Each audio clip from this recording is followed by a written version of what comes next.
অভিযোগ আছে এই ধরনের, এবং এই ধরনের অভিযোগ ভুরি অভিযোগ আছে, সেই ব্যাপারে কী বলবেন? অভিযোগ তো থাকবেই, পৃথিবী যতদিন থাকবে অভিযোগ থাকবে, সমাধান হবে, এটাই তো নিয়ম, পৃথিবীর নিয়ম। আমাদের জনজাতি ডিপার্টমেন্টের মাধ্যমে আমার ডিপার্টমেন্ট যেভাবে কাজ করছে, আগে হোস্টেল ছিল না, আজকে আমাদের জনজাতি ভাই বোনরা হোস্টেলে পড়াশোনা করছে, পড়াশোনা ভালো হচ্ছে, রেজাল্টও ভালো হচ্ছে।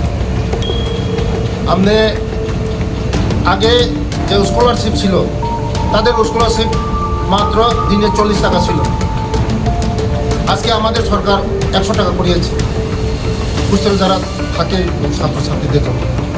অনেক ডেভেলপমেন্ট হয়েছে ব্লক ওয়াইজ, সব জায়গার মধ্যে আমাদের স্কুল হবে, স্টাইপেন্ড দেওয়া হবে এবং হোস্টেল হবে, সব জায়গায় হচ্ছে, কোনো জায়গায় বাকি নেই। আমাদের যারা ছেলেমেয়েরা দূর দূরান্ত থেকে, আমরা বলছেন দূর দূরান্ত থেকে যারা ছেলেমেয়ে কলেজ ইউনিভার্সিটি, আগে হোস্টেল ছিল না, আজকে আমাদের সরকার আসার পরে আমরা উমেন্স কলেজে হোস্টেল করেছি।